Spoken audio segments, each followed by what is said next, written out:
Bien, pues buenos días, vamos a dar inicio, buenas tardes más bien, vamos a dar inicio a este webinar. Me da mucho gusto saludar y agradecer la participación de los secretarios de salud de los estados que han podido sumarse y acompañarnos a esta sesión académica, al igual que a todos los equipos de las secretarías de salud de las entidades federativas de nuestro país. Y por supuesto, saludo con mucho gusto a los presidentes y a las mesas directivas de las sociedades filiales de toda la República. Eh, Nada más como algunos mensajes parroquiales antes de comenzar. Les pido que si por favor pueden ir haciendo o perdón, poniendo sus preguntas en el chat y aquí las leeremos y las iremos contestando al final de la presentación. Lo mismo al final de la presentación, tendremos disponible para ustedes la presentación en PDF. Si gustan descargarla, estará en la página de la Sociedad Mexicana de Salud Pública. Y también estaremos subiendo posteriormente la grabación de esta sesión por si a alguno de ustedes les es interesante. Pues de mi parte, nuevamente, darles las gracias por acompañarnos y si estamos todos de acuerdo, pasaré a compartir la presentación y empezaremos entonces con esta sesión. Déjenme explicarles un poquito del por qué de esta. Y básicamente es para compartir con ustedes los resultados de un estudio que hicimos aquí en un equipo de la Sociedad Mexicana de Salud Pública y que es el título que ven ustedes en la pantalla. Es Influenza en la población escolar en México, la carga de enfermedad y el costo-efectividad de la vacunación en este grupo. Déjenme compartirles los resultados de este estudio. Se publicaron más o menos por el mes de febrero en la revista BMC Infectious Diseases. Es una revista de importante prestigio en la materia. Y ven ustedes ahí el equipo de investigadores que estuvo acompañado y dirigido por nuestro expresidente y conocido por muchos de ustedes, el doctor Roberto Tapia Conyer, y un equipo que integramos de expertos en salud pública, en vacunas, en epidemiología y en economía de la salud. Y es muy importante declarar el tema de los conflictos de interés. La Sociedad Mexicana de Salud Pública, para llevar a cabo este estudio, consiguió un patrocinio de Laboratorios Sanofi Pasteur. Sin embargo, como es costumbre en todos este tipo de investigaciones financiadas por la industria, la empresa no tuvo intervención en el diseño del estudio, en la recolección de la información, el análisis, interpretación y redacción del manuscrito. Bien, entonces, básicamente comentar que para los que no nos conocen, pues la Sociedad Mexicana de Salud Pública es uno de los organismos gremiales en salud más viejos de nuestro país. El año pasado cumplimos 75 años de existencia, desde 1944, y una de las razones de habernos constituido hace 3/4 de siglo, pues fue precisamente el poder de manera integral, con una visión salubrista, es decir, una perspectiva de todas las disciplinas que nos conforman y que hoy dedican su esfuerzo y su trabajo a la salud de la población de nuestro país, pues es el generar evidencia científica que pueda ayudar a tomar decisiones. De ahí la importancia y por eso el deseo de nosotros de compartir con ustedes, que son los líderes de los programas y de las organizaciones de salud pública de nuestro país y que además pues tienen en sus manos la responsabilidad de la implementación de los programas. Entonces, por eso quisimos invitarlos esta mañana a que conozcan los resultados de este estudio, que además déjenme comentarles que es parte de una serie de estudios que nos lanzamos a hacer dentro de un proyecto que le llamamos el valor de la vacunación, y que así como ahorita les estamos compartiendo la información que ya fue publicada sobre el grupo de escolares, estamos ahorita esperando ya la publicación de un segundo manuscrito en donde hace este mismo ejercicio, pero en la población de mayores de 50 y finalmente estamos trabajando en un último manuscrito que será enviado a publicación para ese grupo que queda entre los niños y los adultos mayores y que hoy, de acuerdo con la política de vacunación del país, solamente considera a las personas con factores de riesgo. Entonces, ¿cuáles son las premisas sobre las que planteamos nuestra investigación? Pues una muy importante es cuál es la política de vacunación contra la influenza que hoy rige y dicta el país. Y es esta que ustedes ven en la pantalla.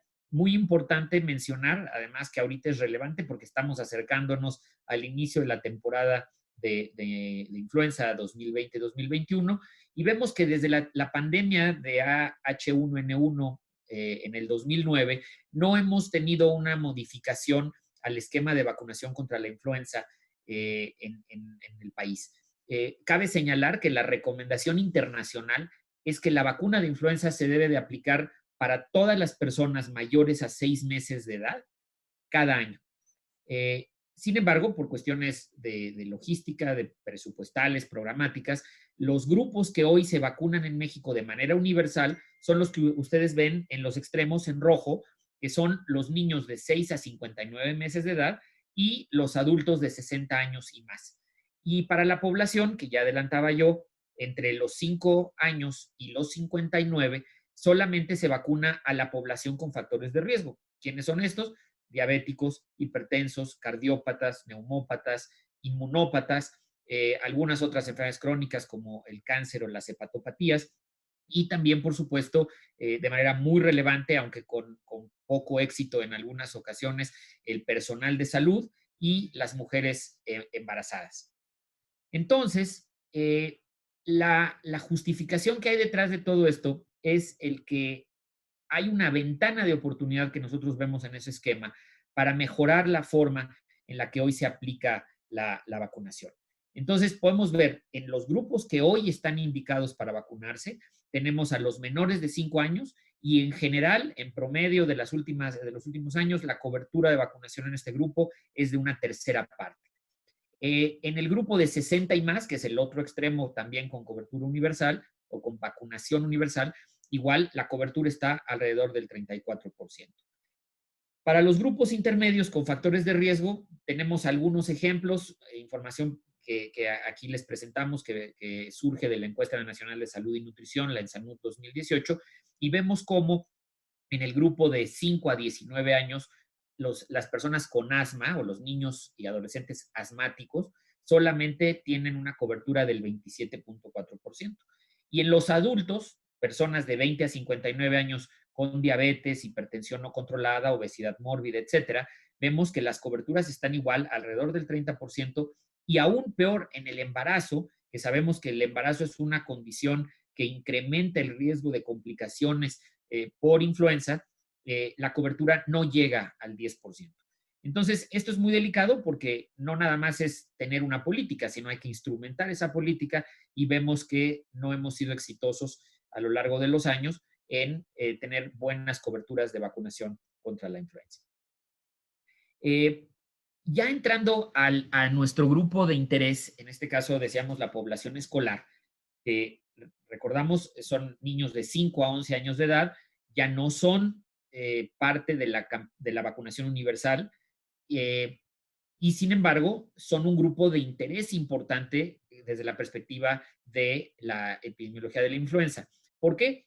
Porque esta población de 5 a 11 años está ampliamente caracterizada y definida como superdiseminadora.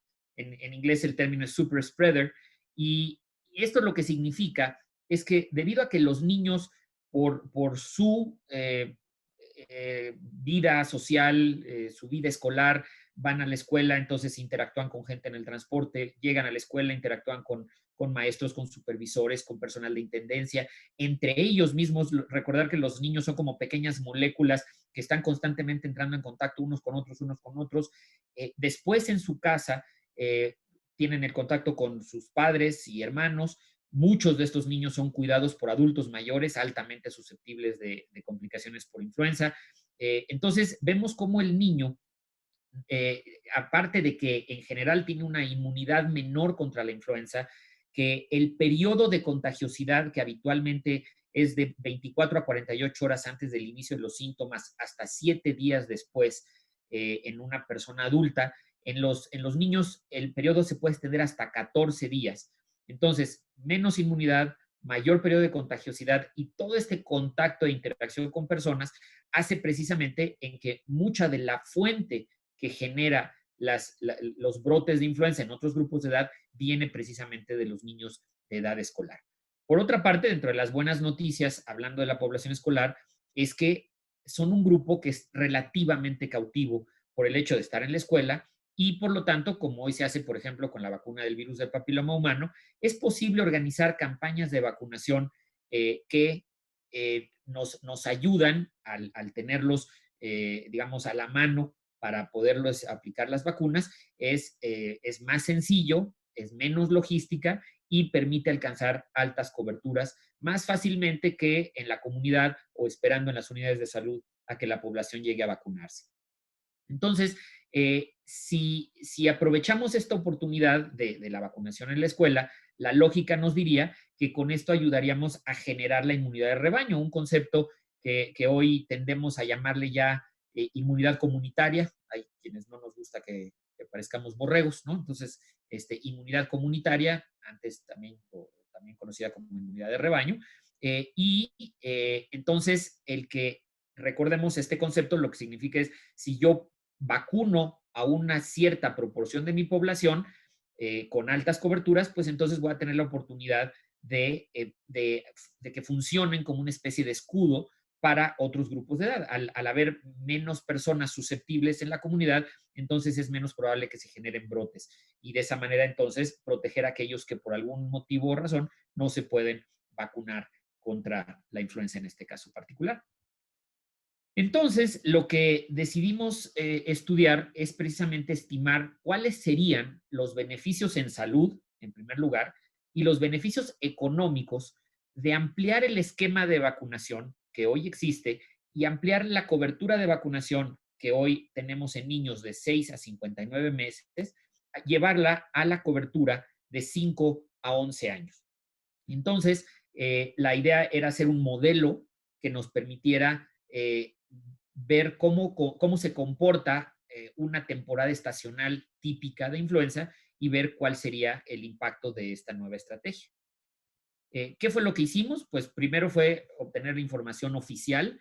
Se hizo una petición formal a la Dirección General de Epidemiología de la Secretaría de Salud y obtuvimos la base de datos anonimizada de todos los registros del Sistema de Vigilancia Epidemiológica de Influenza, el SISBE-FLU, de noviembre de 2009 a octubre de 2018, y esto incluía 50.900 casos confirmados de influenza a lo largo de esa temporada.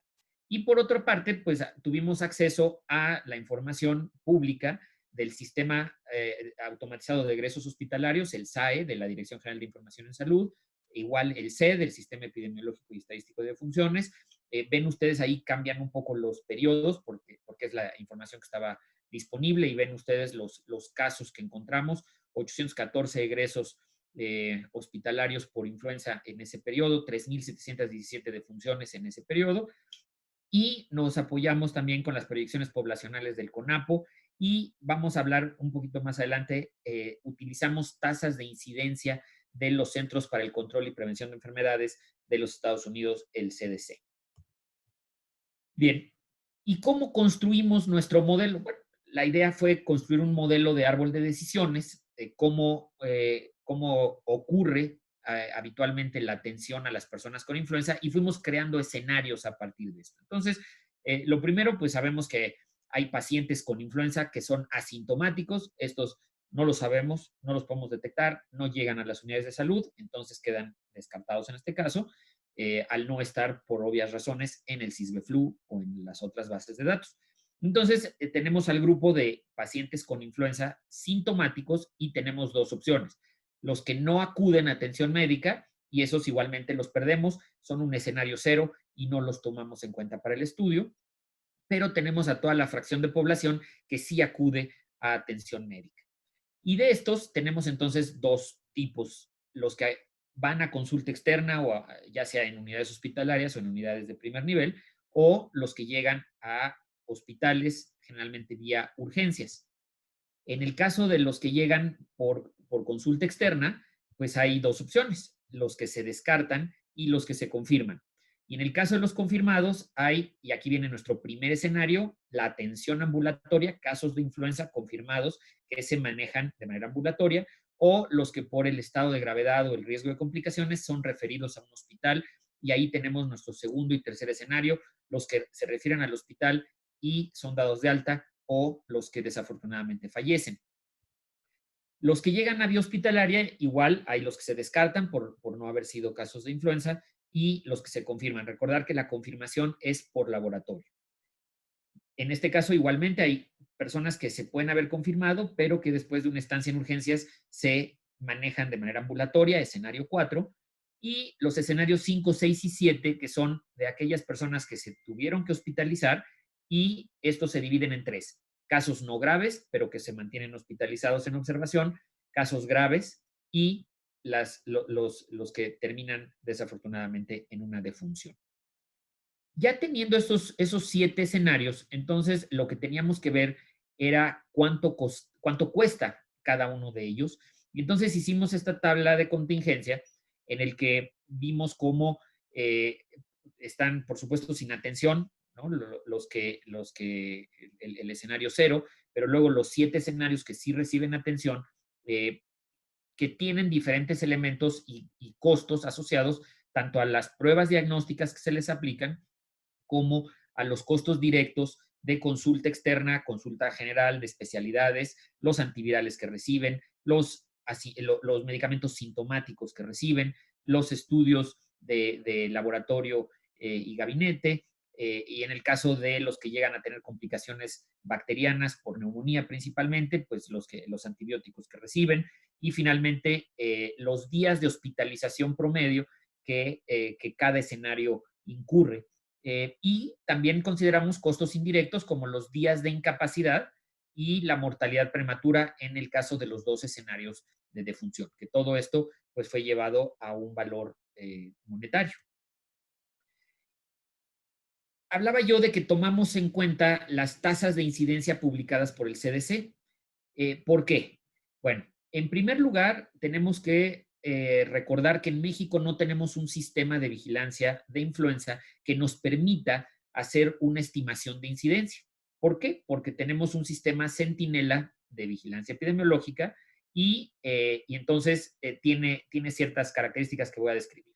En primer lugar, dada la operación del CISBE-FLU, nos lleva a una subestimación de los casos del primer nivel de atención. ¿Por qué? Porque estamos solamente operando en una red de unidades, no en la totalidad de ellas, por una parte, y por otra parte, porque también sabemos que hay casos que no son diagnosticados como influenza y por lo tanto el sistema no los captura.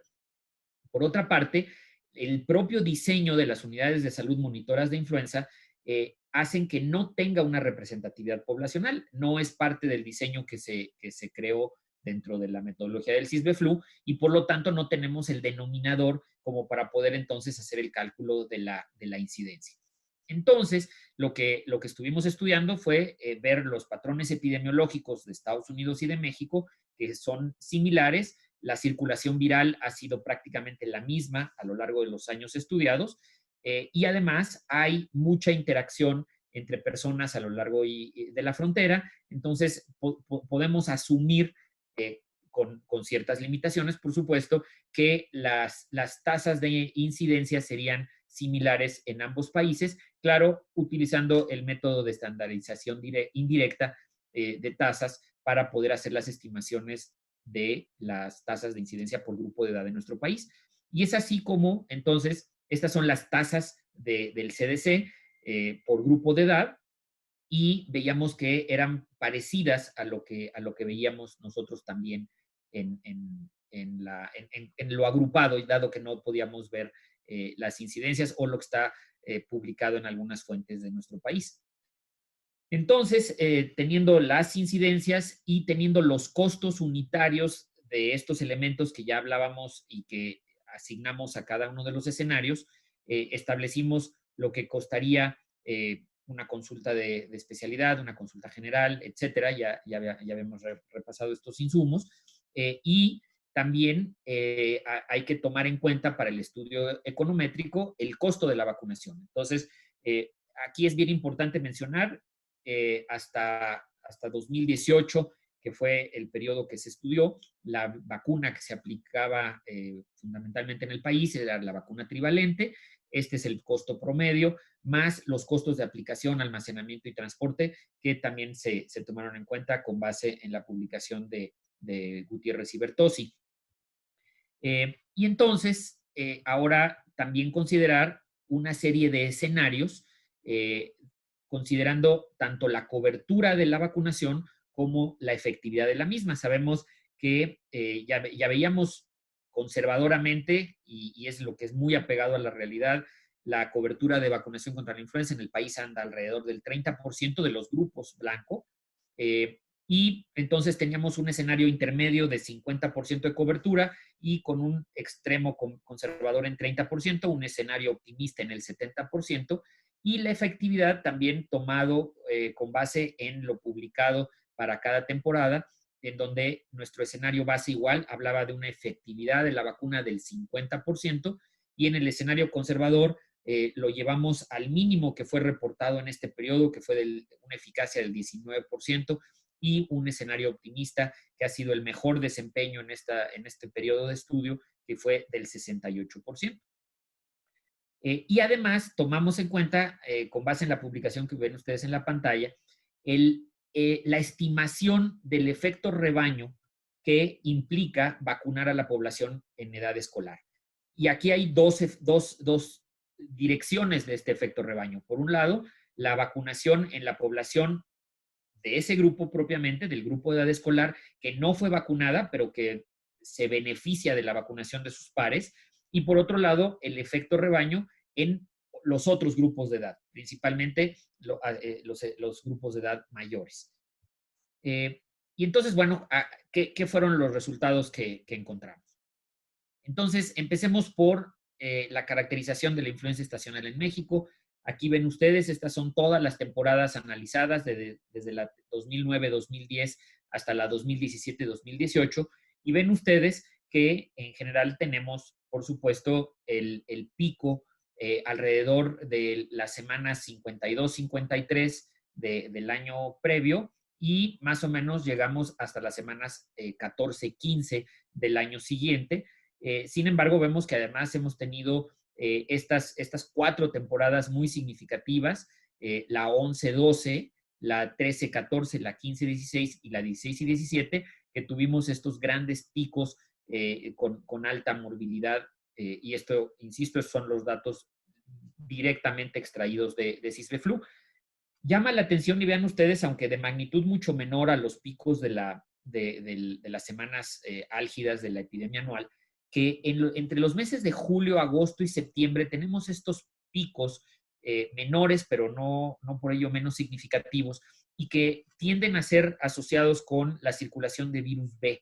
Vemos entonces que, por supuesto, es una enfermedad estacional, por supuesto, es una enfermedad que se agrupa y se presenta con más frecuencia en los meses de invierno, pero vean ustedes cómo es una enfermedad que se presenta a lo largo de todo el año y tiene estos picos en los meses de verano, como seguramente ustedes lo habrán visto en sus unidades de salud.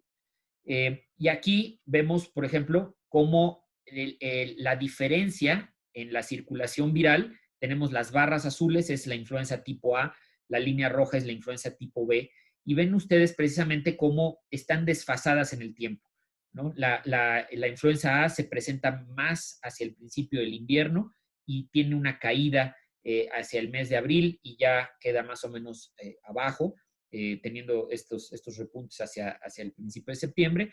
pero la influenza B, aunque hemos visto estos picos muy al principio de la temporada, vemos cómo se corre unas semanas y lo importante de la morbilidad ocasionada por esta cepa está entre los meses de abril, de marzo y abril.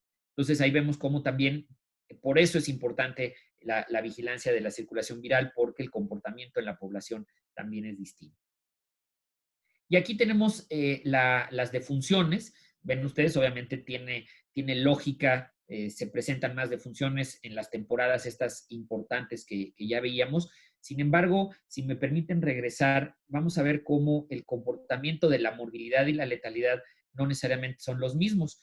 Ven ustedes que en azul 2011 y 12 y en rojo 2015 2016 con alta morbilidad, 2015-2016 se mantiene. Entonces fue una temporada de alta morbilidad y alta letalidad. Sin embargo, vean cómo la temporada 2011-2012, a pesar de que generó alta morbilidad, la letalidad no fue tan alta. Entonces, aquí lo vemos como esto se asocia de manera importante al tipo de virus circulante y, por supuesto, la letalidad mayor siempre se asocia a la circulación de AH1N1 y en el caso de Victoria es donde tenemos una menor circulación, aunque aquí es importante mencionar que muchas veces el tipo B no se alcanza a subtipificar.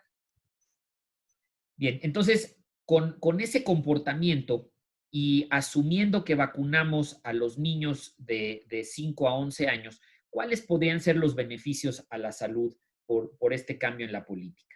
Entonces, aquí ya si tomamos la incidencia del CDC, la ajustamos para México, podemos ver cómo la incidencia va disminuyendo conforme a los años de edad. Tenemos una incidencia de más o menos de 4.66 por 100,000 habitantes en la edad de 5 años, y esto puede llegar tan bajo como 2.9 a los 11 años. Y esto se sabe que es tanto por la madurez del sistema inmunológico de cada individuo como por la constante exposición o la continua exposición a la influenza cada temporada. Entonces, si nosotros decimos, bueno, tenemos una población vacunada de 5 a 11 años de edad y vamos a tener entonces una reducción directa de 372,000 casos de influenza, que es el 55.42% de todos los casos que se presentan si yo no vacuno a esta población. Pero aquí hablábamos también de este análisis que hicimos del efecto por inmunidad de rebaño. Entonces vean ustedes que solamente por vacunar a la población de 5 a 11 años de edad, yo puedo reducir 170,000 casos en los niños de 12 a, las personas de 12 a 49 años de edad, puedo reducir 46,000 casos en los de 50 a 59. En los de 0 a 4 años no tengo un impacto tan significativo, es parecido al de los de 50 a 59, y puedo evitar 37,000 casos en los mayores de 60 años. En total, yo puedo evitar solamente por vacunar a la población de 5 a 11 años más de 500,000 de casos de influenza anualmente, solo por el efecto de inmunidad de rebaño. También en consultas médicas, el mismo escenario, el mismo efecto, evitar 262,800 consultas, 154,000 ingresos a urgencias evitados, y ven ustedes cómo además esto va cambiando. Aquí, por ejemplo, los ingresos a urgencias que se asocian a los extremos de la vida, población de 0 a 4 años, población mayores de 60, y vemos cómo el impacto es sustantivo en estos grupos de edad, solo vacunando a la población de 5 a 11 años de edad, y evitamos 97,000 admisiones a hospital, tanto por la vacunación directa en el grupo de edad de interés como en los otros grupos etarios. Y esto, además, nos conduce a evitar 15 defunciones por año, que igual se presenta en todos los grupos de edad por inmunidad de rebaño.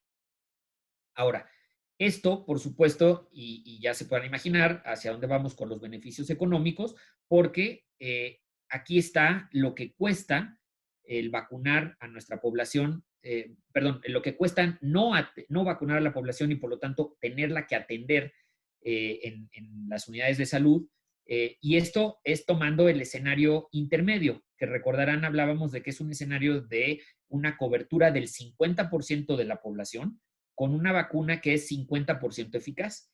Y entonces ahí ustedes ven que podemos evitar de manera directa 28 millones de pesos anualmente solamente por vacunar a la población. ¿Ahorros en qué? En pruebas de laboratorio, en consultas médicas, medicamentos, hospitalización. Y esto ya le estamos descontando los 27.4 millones de pesos que me costaría vacunar a esa población. Aún así, me quedo yo con un ahorro de 28 millones. Pero si además le agregamos los costos indirectos evitados, que son 7 millones de pesos por pérdida de productividad, 137,000 pesos por muerte prematura, entonces tendría yo un total ahorro de costos de 35 millones 162 mil pesos, y esto es lo que se llama la perspectiva social porque incluye los costos indirectos, el costo a la familia, el costo a la persona por la mortalidad prematura. Y vemos que el efecto rebaño también sigue presentando un efecto, y por la vacunación a la población de 5 a 11 años de edad ahorramos 28.6 millones en el grupo de 12 a 49, y en total, si vemos con todos los otros grupos de edad, evitaríamos en total, solamente por una inversión de 27.4 millones de pesos de vacunar a la población de 5 a 11, un ahorro de 112 millones de pesos por año solamente por inmunidad de rebaño. Entonces, dejar bien claritos estos mensajes. Si nosotros invertimos 27.4 millones de pesos para vacunar a la población, y solamente asumiendo que vamos a alcanzar una cobertura del 50% y que la vacuna solamente tenga una eficacia del 50%, tendríamos un ahorro global anual de 111.9 millones de dólares. Y perdón, insistí y lo dije varias veces en pesos. Sin embargo, dado que este ejercicio lo hicimos en una publicación internacional, todas las cantidades que estoy presentando son dólares americanos, y por lo tanto, pues podremos ahí hacer la multiplicación del ahorro, 111.9 millones de dólares anuales, lo cual pues además podríamos reinvertir y hacer entonces una campaña de vacunación universal para la influenza en toda la población. Recordando, estábamos hablando de este escenario base, cobertura del 50% y eficacia o efectividad de la vacuna del 50%. ¿Qué pasa si decimos, ok, solo voy a alcanzar una cobertura del 30%, que es como hoy está el programa de vacunación, y además vamos a tener un mal año en donde la eficacia de la vacuna solo va a ser del 19%? Bueno, aún ahí podríamos evitar 153,000 casos, 59,900 consultas, 35,000 ingresos a urgencias y 22,200 hospitalizaciones, así como 3 defunciones.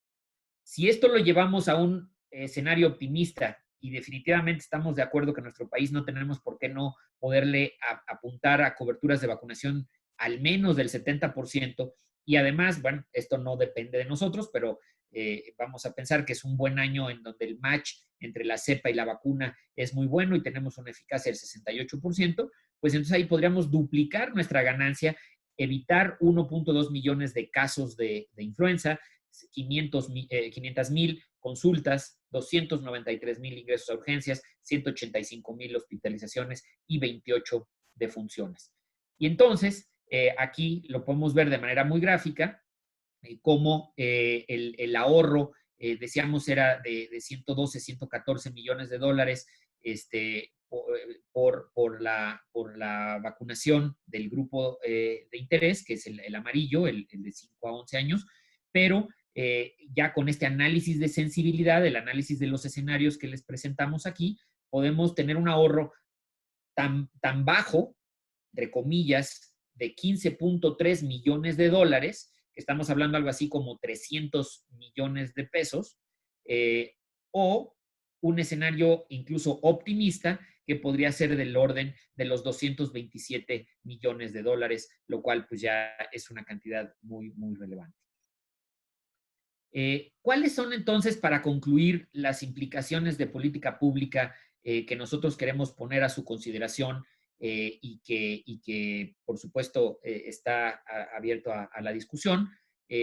La población en edad escolar, ya dijimos, es considerada como una superdiseminadora por la forma en la que se comporta y por sus características biológicas propias.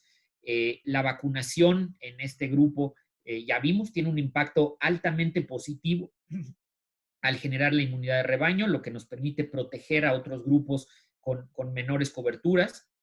Sobre todo el impacto lo vemos muy claramente en los adultos y adultos mayores. Es relativamente sencillo, ya también hablábamos de esto, al ser un grupo cautivo en las escuelas, el organizar campañas de vacunación para este grupo de edad. Y finalmente, algo que, bueno, también es relevante mencionar, al final de cuentas, nosotros como país, un país de ingresos medios, pues el comportamiento epidemiológico tiende a ser similar entre nuestros países, en América Latina, el sureste de Asia, algunos países en África como Nigeria o Egipto, y hemos visto que estos ahorros son válidos también para esos otros países que tienen estas condiciones similares. Entonces, ¿cuál es nuestra postura y nuestra recomendación? Y lo que queremos dejar sobre la mesa es que pensamos que las autoridades de salud deben impulsar la vacunación universal a población en edad escolar. Pero además, pues no nos podemos abstraer de nuestra realidad actual, de nuestra pandemia de COVID-19, en donde hemos visto con preocupación cómo los programas de vacunación, a pesar de ser considerados servicios esenciales, en general están sufriendo de caídas importantes en la cobertura, en las tasas de cobertura de vacunación. Y finalmente, ahora que nos enfrentamos a la temporada de influenza, pues va a ser muy importante el retomar y reforzar todas las acciones.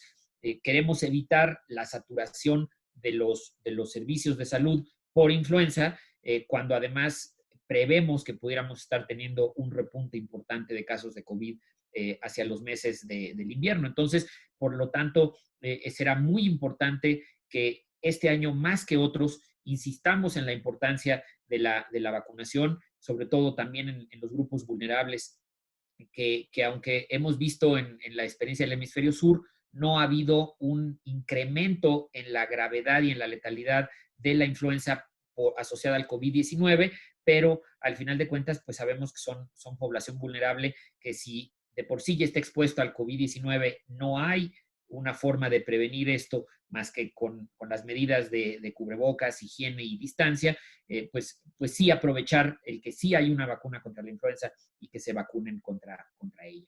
Entonces, pensamos y hemos platicado, por ejemplo, con las autoridades del Instituto Mexicano del Seguro Social, la importancia de iniciar la vacunación lo antes posible.